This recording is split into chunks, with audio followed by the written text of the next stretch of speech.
মধ্যপ্রাচ্যের ৮ দেশে ১৬টি মার্কিন ঘাঁটি লক্ষ্য করে ইরানের নজিরবিহীন হামলায় কার্যত পঙ্গু হয়ে পড়েছে পেন্টাগনের দম্ভ। সিএনএনের এক বিস্ফোরক প্রতিবেদনে উঠে এসেছে চাঞ্চল্যকর তথ্য। খামেনি হত্যাকাণ্ড থেকে শুরু হওয়া এই আগুনের লেলিহান শিখায় একদিকে পুড়ছে বিলিয়ন ডলারের অত্যাধুনিক প্রযুক্তি, অন্যদিকে ডোনাল্ড ট্রাম্প খেলছেন এক রহস্যময় সাংবিধানিক চাল। শান্তি নাকি মহাপ্রলয়? বিশ্ব কি তবে দেখছে আমেরিকার আধিপত্যের শেষ অঙ্ক?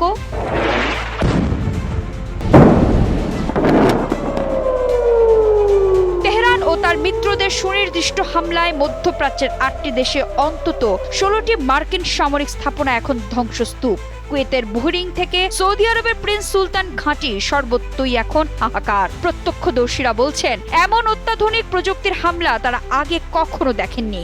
অনেক জায়গায় মার্কিন যুদ্ধ বিমানগুলো রানওয়েতেই ভস্মীভূত হয়েছে। ওয়াশিংটন এখন দোদুল্যমান। এই ঘাঁটিগুলো কি মেরামত করা হবে নাকি চিরতরে বন্ধ করে দেয়া হবে? ইরানের লক্ষ্য ছিল অত্যন্ত নিখুঁত। তারা আঘাত হেনেছে আমেরিকার সবচেয়ে দামি রাডার এবং যোগাযোগ ব্যবস্থায়। পেন্টাগনের হিসাব মতে এই সংঘাতে মার্কিন করদাতাদের পকেট থেকে ইতোমধ্যে $25 বিলিয়ন বেরিয়ে গেছে। শুধু বাহরাইনেই নৌবাহিনীর ৫ম ফ্লিটের সদর দপ্তর মেরামত করতেই খরচ হবে $200 মিলিয়ন। কংগ্রেসের সহকারী কর্মকর্তাদের মতে ইরান সবচেয়ে সাশ্রয়ী উপায়ে আমেরিকার সবচেয়ে দামি সম্পদগুলো ধ্বংস করে দিয়েছে। কাতার থেকে ইরাক, আমেরিকার সামরিক শ্রেষ্ঠত্ব এখন বড় ধরনের প্রশ্নের মুখে। মার্কিন প্রেসিডেন্ট ডোনাল্ড ট্রাম্পের যুদ্ধ ক্ষমতার 2 মাসের মেয়াদ শেষ হচ্ছে। মার্কিন সংবিধান অনুযায়ী যুদ্ধ চালিয়ে যেতে হলে তাকে কংগ্রেসের অনুমোদন নিতে হবে। কিন্তু ডেমোক্র্যাট ও নিজ দলের বিরোধিতার মুখে পড়ে ট্রাম্প এক নতুন চাল চেলেছেন। তিনি কংগ্রেসকে জানিয়েছেন যুদ্ধবিরতির কারণে শত্রুতা শেষ হয়ে গেছে।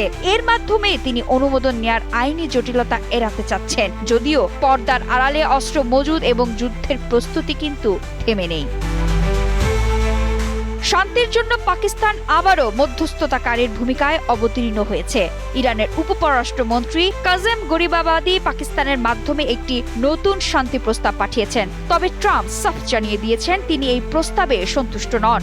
ইরানও হুঁশিয়ারি দিয়ে রেখেছে আমেরিকা প্রতিশ্রুতি রক্ষা না করলে তারা যে কোনো সময় পূর্ণ মাত্রার যুদ্ধে ফিরতে প্রস্তুত। আল্লাহু আকবার। মধ্যপ্রাচ্য এখন এক আগ্নেয়গিরির ওপর দাঁড়িয়ে। একদিকে ট্রাম্পের আইনি মারপ্যাচ, অন্যদিকে ইরানের প্রতিশোধের সংকল্প।